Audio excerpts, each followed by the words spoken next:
주님의 은총과 평화가 예배 가운데 오신 여러분 가운데 함께 하시길 우리 주님의 이름으로 축원을 드립니다.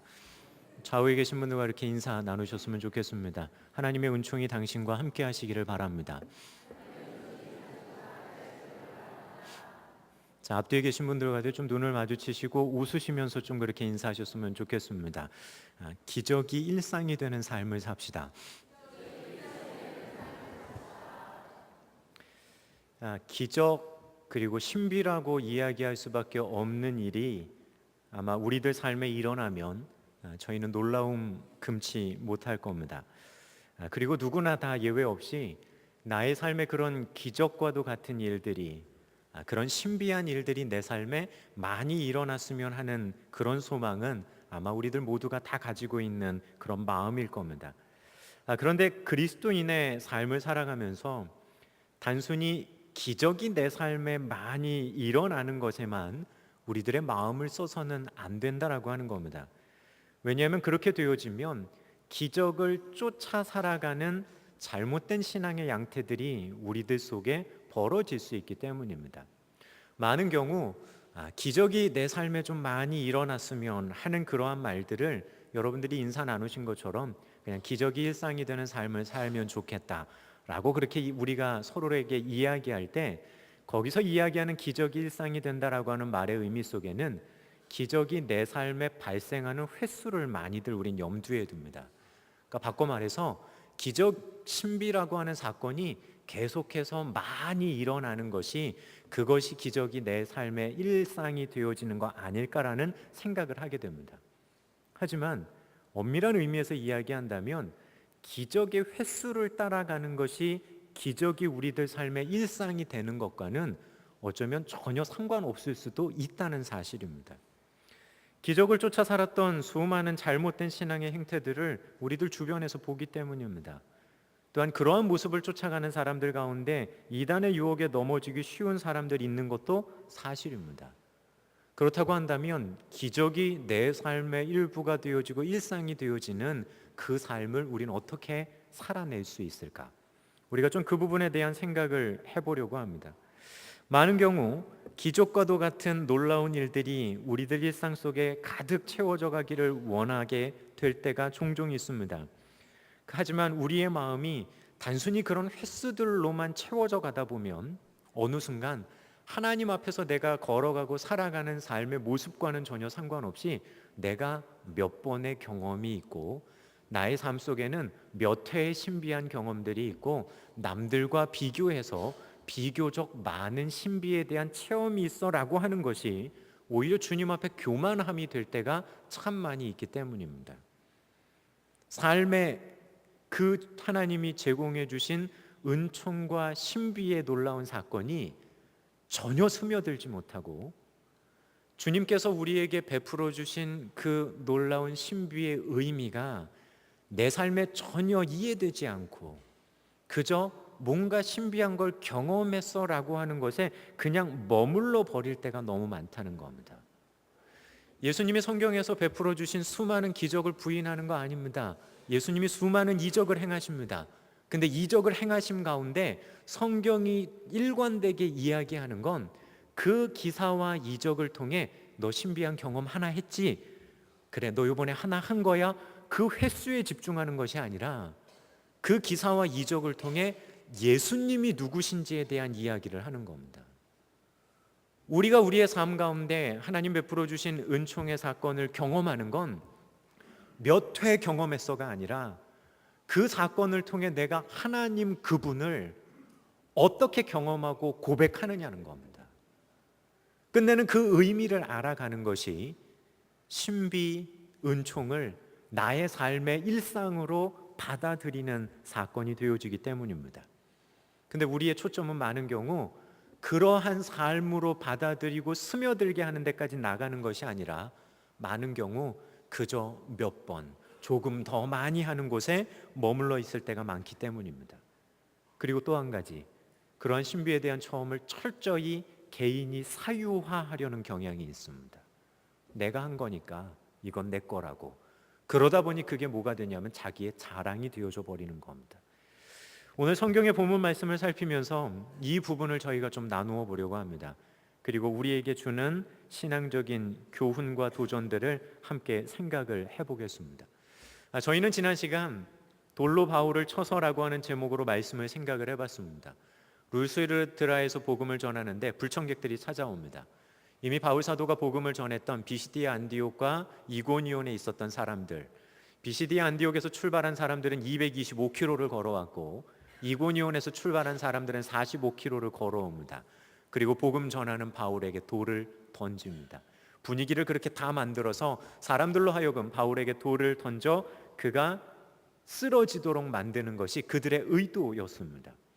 근데 그 사건 앞에서 바울 사도도 틀림없이 그 루스드라에서의 돌 맞았던 경험을 그는 잊지 않습니다. 훨씬 후대에 고린도 후서를 쓰면서도 내가 주님의 복음을 전하면서 이런 이런 위험이 있었습니다라고 하는 회상을 할 때 돌에 한 번 맞았고라고 분명하게 루스드라에서의 이 사건을 그가 언급하기 때문입니다. 이걸 모르는 것이 아닌데 고린도 전서를 써보내면서는 10장 13절에서 이런 이야기를 합니다. 사람들에게 감당할 시험 밖에는 우리 주님이 허락하시지 않는다.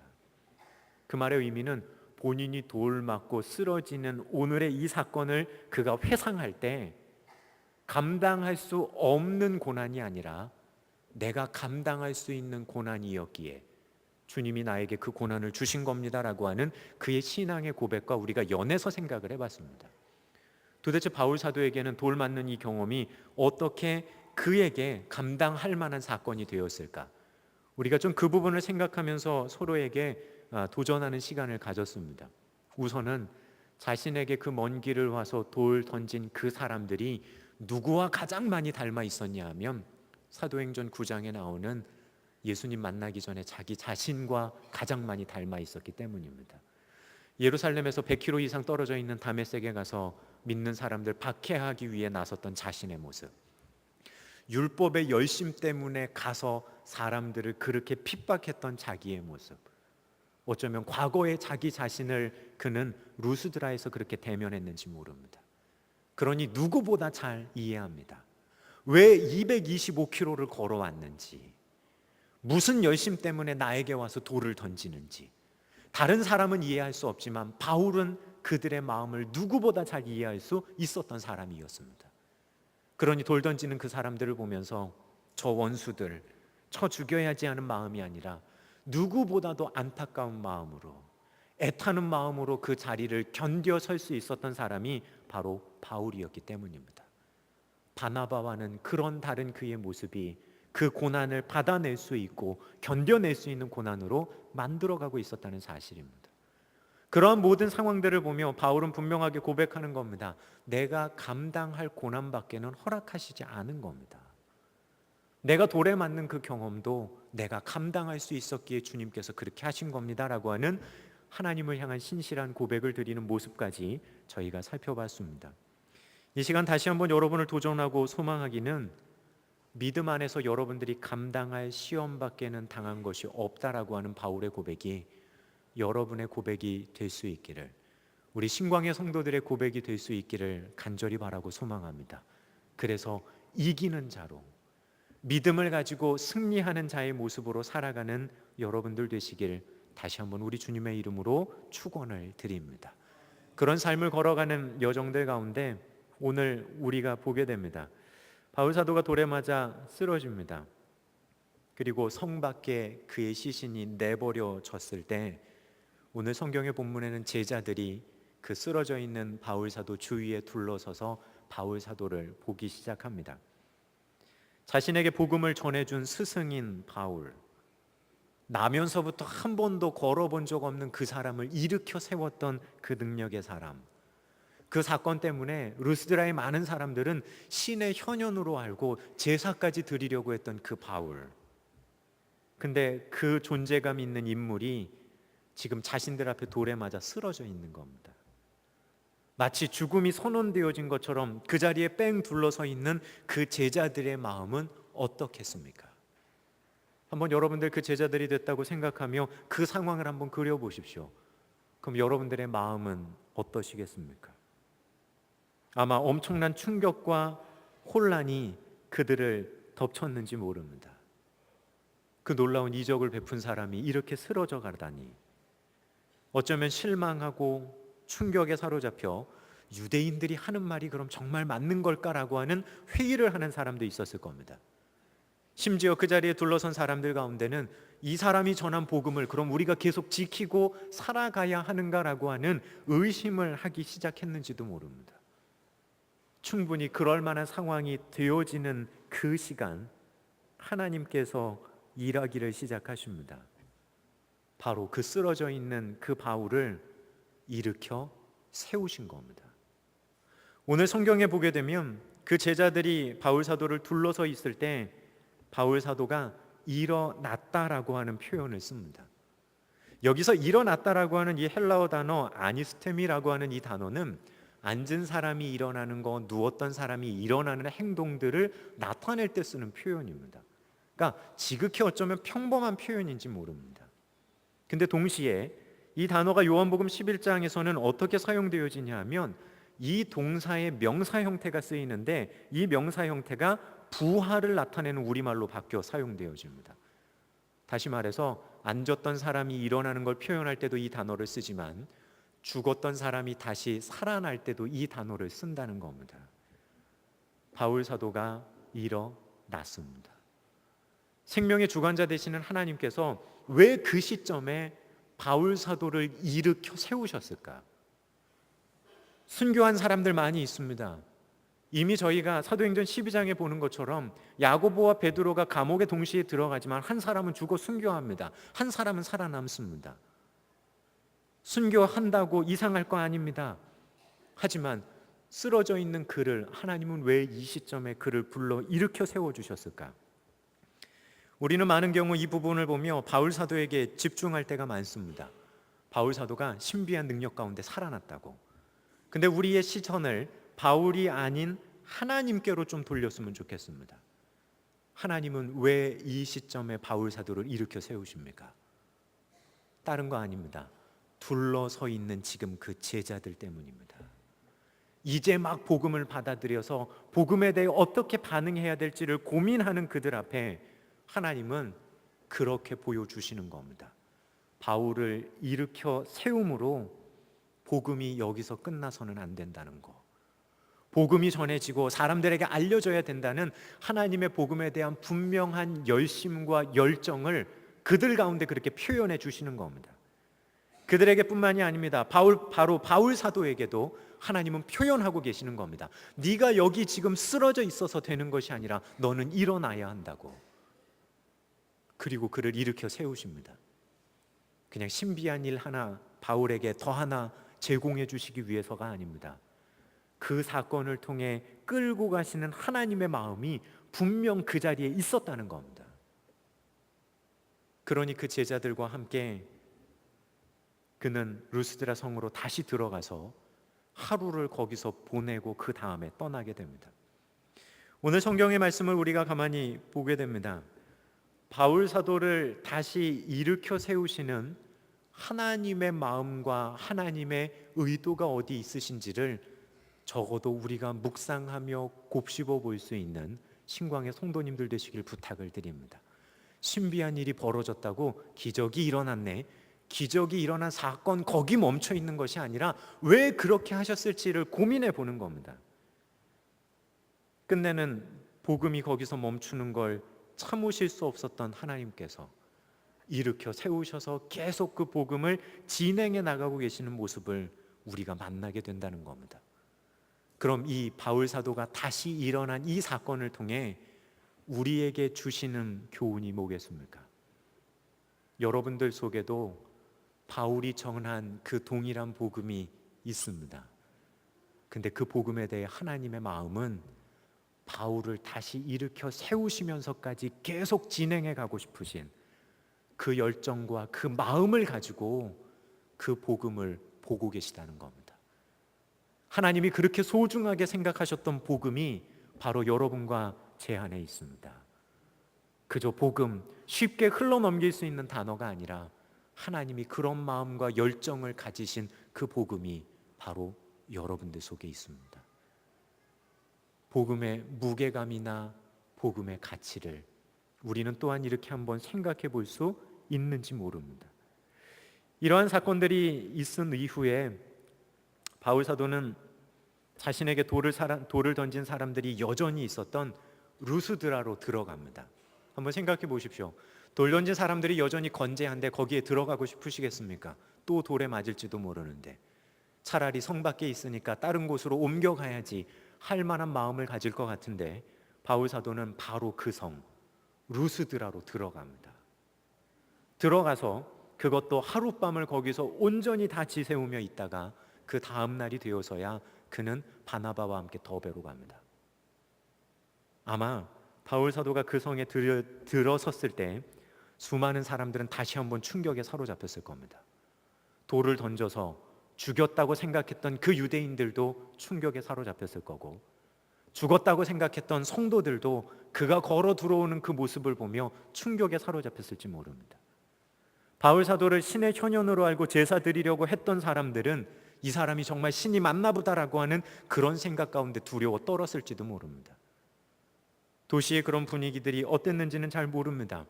하지만 분명한 건 바울 사도가 그날 성 안에 들어가서 누구와 함께 밤을 보냈느냐는 겁니다. 그건 두말할 것도 없이 그 성에서 이제 막 복음을 받아들인 그들과 함께 그는 마지막 시간을 보내며 그들을 든든히 세워가고 있었을 것은 너무나 분명하다는 겁니다. 자, 이제 바울 사도가 개인적으로 일어났던 오늘의 이 놀라운 일은 바울 사도 개인의 일이 되지 않습니다. 적어도 루스드라 안에 이제 막 시작되고 있는 신앙의 공동체 안에 있는 모든 사람들의 경험이 되어집니다. 바울 개인의 경험이 아닙니다. 이제는 루스드라 안에 있는 모든 성도들의 경험입니다. 어떤 경험이냐 하면 복음 들고 나가는 사람의 삶 속에 있는 기적이라고밖에 불려질 수 없는 그 신비, 바울 사도를 통해 그 공동체에 공급되고 있다는 겁니다. 그리고 그들은 그 의미를 압니다. 박해 가운데서도 하나님이 반드시 복음을 전파시키실 거고 쓰러져 있는 사람을 일으켜 세우시면서까지라도 그 복음을 끌고 가실 겁니다라고 하는 분명한 마음들이 그들 속에 있을 수밖에 없다는 겁니다. 근데 그 결실을 언제 보냐 하면 저희가 이제 사도행전 16장부터 살펴보게 될 바울의 2차 전도 여정 중에 그 결실을 보게 됩니다. 2차 전도 여행을 시작하며 바울 사도는 루스드라에 들립니다. 자신이 돌 맞았던 바로 이 교회 공동체, 자신이 일어난 그 상황을 함께 공유했던 이 공동체에서 그가 2차 전도 여행 중에 누구를 얻게 되냐 하면 바로 디모데라고 하는 평생의 동반자를 얻습니다. 다른 교회 아닙니다. 그를 파송하는 안디옥 교회에서 잘 훈련되어진 청년을 한 명 붙여준 것이 아니라 자신이 돌 맞아서 쓰러졌던 그곳, 자신을 일으켜 세우신 주님을 경험하며 함께 공유했던 그 공동체에서 바로 디모데를 그는 얻게 된다는 겁니다. 그 청년이 따라 나섰다가 언제 죽을지 모르는 그 바울 사도를 따라 나서겠다고 합니다. 그리고 그 할머니도 그 어머니도 반대하지 않고 그걸 허락합니다. 도대체 그들이 왜 그렇게 할 수 있었겠습니까? 저는 그런 상상해 봅니다. 아마 이 하루 저녁을 보내는 이 시간, 혹시 디모데와 그의 가족들이 거기 와 있지 않았을까? 바울을 일으켜 세우신 그 경험이 이미 그들 공동체의 경험이 되어졌고 그들의 삶의 의미가 되어졌기 때문에 바울을 따라 나서겠다는 자신의 자녀를 흔쾌히 그 주님의 은혜 가운데 맡기며 보낼 수 있지 않았을까? 우리는 많은 경우 우리들 신앙의 경험을 사유할 때 많습니다. 사유화 하니까 교만이 되는 겁니다. 사유화 하니까 누군가와 비교해서 나는 이런 경험했다고 자랑하는 겁니다. 하지만 나 자랑거리를 주시기 위해 하나님이 신비함을 우리에게 허락하신 것이 아닙니다. 그 의미를 나누라는 겁니다. 그 의미를 여러분들의 공동체가 공유하라는 겁니다. 그렇게 되어질 때 간접적으로 우리는 그 신비를, 그 의미를 우리들 삶 속에 스며들게 할 수 있습니다. 근데 우리는 많은 경우 그 자리에서 자신을 내려놓고 하나님이 하신 그 일 가운데 그 의미를 공유하기보다는 내가 이거 경험했어 라고 하는 교만함에 우리가 쉽게 흔들리고 넘어갑니다. 그러니 자연스럽게 뭘 찾냐 하면 남들보다는 더 많은 경험을 해야 된다는 걸 생각하면서 조금 더 많이, 조금 더 횟수적으로 많은 신비를 경험하려고 애쓰는 겁니다. 하지만 그것은 신비함이, 기적이 우리의 일상이 되는 삶이 아닙니다. 단 한 번의 신비한 그 기적의 경험일지라도 그 의미가 여러분들의 삶 속에 스며들은 그 의미가 여러분들의 주변으로 묻어나오기 시작할 때 그것이 바로 기적이 일상이 되는 삶이 되는 겁니다. 예전에 책을 보다 그런 책을 본 적이 있습니다. 기적이 일상이 되는 교회. 제가 기억하기로 그런 제목이었던 것 같습니다. 그 책을 읽어나가다가 그 책 가운데 던졌던 저의 질문, 퀘스천이 뭐였냐면 단순히 일어나는 현상과 일어나는 현상의 횟수의 많고 적음을 가지고 기적이 일상이 됐다고 정말 이야기할 수 있을까라는 생각이었습니다. 왜냐하면 지금껏 그렇게 사로잡혀왔던 우리들의 생각 가운데 정작 하나님 주시는 기적을 경험하면서도 하나님과의 친밀한 교제와 성숙함으로 나가지 못하는 모습들을 너무나 많이 봤기 때문에 오히려 많이 경험하면 경험할수록 정말 교만해져가는 사람들의 모습 너무 많이 봤기 때문에 그게 정말 기적이 일상이 되는 삶일까? 하지만 단 한 번에 내 인생에 주어지는 하나님의 신비한 경험이라도 그 의미와 뜻을 우리들 삶 속에 곱씹게 되어질 때, 그리고 그것이 흘러가게 될 때, 그것이 참다운 기적이 일상이 되어지는 삶이지 않을까라는 생각을 해보게 되기 때문입니다. 저는 그런 생각을 하다 오늘 성경의 본문 말씀이 정말 잘 기록됐다라고 하는 그런 생각을 하며 감탄할 수밖에 없었습니다. 왜냐하면 여러분들께 다시 한번 읽어드리겠습니다. 20절 말씀에 이렇게 얘기합니다.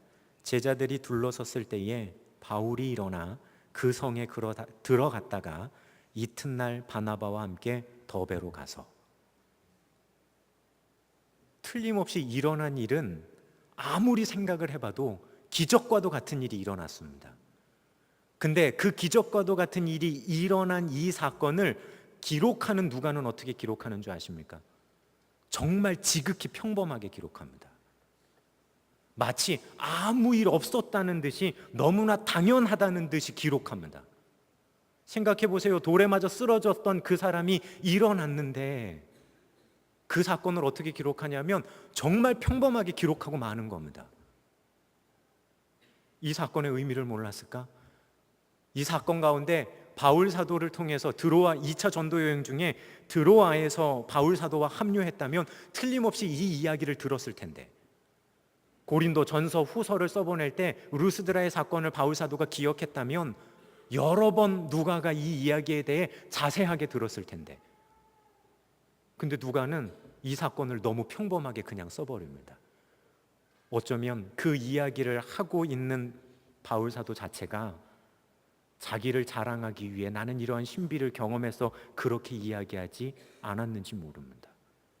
오히려 자신의 삶 속에 묻어나고 있고 이미 그 사건을 통해 의미 주어진 그 의미를 곱씹어 쫓아가는 바울 사도의 삶에 있어서는, 그리고 그거를 전해 듣는 누가에 있어서는 우리가 신비해라고 와하는 이 사건이 이미 그들의 삶의 일부가 되어진 그저 평범한 일상의 일이 되어졌다는 겁니다. 소망하기는 우리 신광의 성도님들의 삶의 모습 가운데 때로는 우리가 직접 경험하고 때로는 누군가의 경험을 듣게 되어지는 그 신비한 일들 속에서 그 신비함이 여러분들 삶에 그 의미가 묻어들어서 기적이 일상이 되는 신광의 성도님들 신광의 성도님들 되시기를 주님의 이름으로 간절히 축원을 드립니다. 적어도 신광의 성도 여러분, 기적이 일상이 된다라고 하는 말의 의미들 속에서 이제는 횟수를 따라가지 마시길 바랍니다. 오히려 단 한 번의 경험이라도 그걸 통해 나에게 주시는 하나님의 의미에 내 마음과 내 영혼이 사로잡혀서 내 삶 속에서 그 기적의 경험이 일상 가운데 묻어날 수 있도록, 주님, 제가 그렇게 살아갈 수 있도록 나를 인도해 가주십시오. 그것이 진정한 의미에서 기적이 일상이 되는 삶의 모습이지 않을까라는 생각을 해보게 됩니다. 그리고 그런 마음으로 걸어가는 이들에게 하나님은 또한 신실하게 또 다른 아름다운 일들을 약속하며 인도해 가시는 그런 놀라운 은총이 또한 공급되어질 것 우리가 믿고 나가기 때문입니다. 사랑하는 신광의 성도 여러분, 그렇게 기적이 여러분의 삶에 스며들고 그 스며든 하나님이 주신 은총의 사건이 여러분들의 삶에 의미를 띠고, 그리고 의미를 띤 그 사건이 여러분 개인의 것이 아니라 주변에 있는 사람들에게 그 의미들을 나누면서 함께 공유해가고, 그렇게 되어져 갈 때 누군가를 일으켜 세우고 도전하는 빛과 소금의 역할을 감당할 수 있는, 기적이 일상이 되어져 버린 그런 성숙한 신광의 모든 성도님들 되시길 주님의 이름으로 축원을 드립니다. 오늘 주신 말씀을 가지고 우리 이 시간 거듭의 기도를 드리도록 하겠습니다. 이 시간 여러분들 다 함께 기도하실 때 주님 베풀어 주신 크고 작은 놀라운 사건들, 이미 내 삶에 있는 그 주님의 흔적들 잊어버리고 예전엔 그랬지가 아니라 그 의미들을 지금 다시 우리들 마음속에 되살려내며 일회적으로 끝나버리는 하나의 이벤트로 그 기적의 사건을 기억하는 것이 아니라 지금 내 삶을 움직여가는 일상의 경험으로 하나님 주시는 신비를 내 삶에서 경험케 하여 주옵소서. 주님 마음 붙들어 주십시오. 우리 이 시간 다 함께 기도하도록 하겠습니다. 기도하겠습니다. 아버지 하나님, 주신 말씀 속에서 우리를 도전하시니 감사를 드립니다. 우리들 삶에 이미 허락해 주신 하나님의 놀라운 은혜들, 은총의 사건들, 때로는 신비한 일이라고 기적이라고밖에 표현할 수 없는 그 사건들 속에서 우리 신광의 성도들 조금 더 주님 앞에 가까이 다가가며 그 사건을 통해 주시는 하나님의 마음을 온전히 곱씹어 알아가는 저희 모두가 되게 하여 주옵소서. 주신 은총을 사유화하여 그저 숫자적인 것에 얽매여가는 그릇된 신앙의 양태로 흘러가는 것이 아니라 내 삶에 주신 단 한 번의 근총의 사건일지라도 그 마음 알기에, 하나님의 마음을 붙들고 있기에 늘상 그 기적이 내 삶의 일상이 되어져서 살아가는 우리 귀한 신광의 성도들 되도록 주님 붙드시고 인도하여 주옵소서. 우리의 삶을 적시는 하나님의 그 놀라운 은총 앞에서 온전히 걸어가게 하시며 그 주님 주시는 은총이 내 삶의 매 순간순간의 걸음걸음을 주님 원하시는 귀한 길들로 이끌어갈 수 있도록 아버지 하나님 우리를 지키시고 인도하여 주옵소서. 우리에게 신비가 되시고 기적이 되신 주님 감사를 드립니다. 함께하여 주옵소서.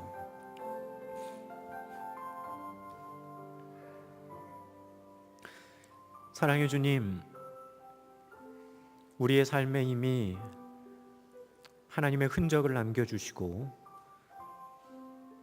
주님의 사랑의 흔적을 주시니 감사를 드립니다. 남들 앞에 기적이라고밖에 얘기할 수 없고 신비라고 하는 단어로밖에 표현할 수 없는 그 일들, 단순히 그 일의 횟수에 우리의 마음을 두는 것이 아니라 그 놀라운 일을 행하신 주님의 마음에 우리의 마음이 연하여져서 하나님의 그 마음을 우리의 삶에 충분히 담아내며 살아가는 우리 귀한 신광의 성도들 되게 하여 주옵소서. 그런 길들을 걸어가는 성도들의 삶 가운데 하나님, 기적이 일상이 되어주며 하나님 주신 그 신비가 정말 평범한 은혜가 되어져서 우리의 삶에 체화되어지고 흘러넘치는 귀한 역사들이 일어나게 하여 주옵소서. 우리를 흘러넘치는 그 하나님의 놀라운 은혜가 우리들의 주변을 적시며 우리가 발딛고 살아가는 우리들의 주변을 변화시키는 귀한 주님의 복된 복음의 통로들 되게 하여 주옵소서. 그렇게 이끌어 가실 주님을 기대합니다. 우리에게 놀라운 신비로 다가오신 예수 그리스도의 이름으로 기도드립니다. 아멘.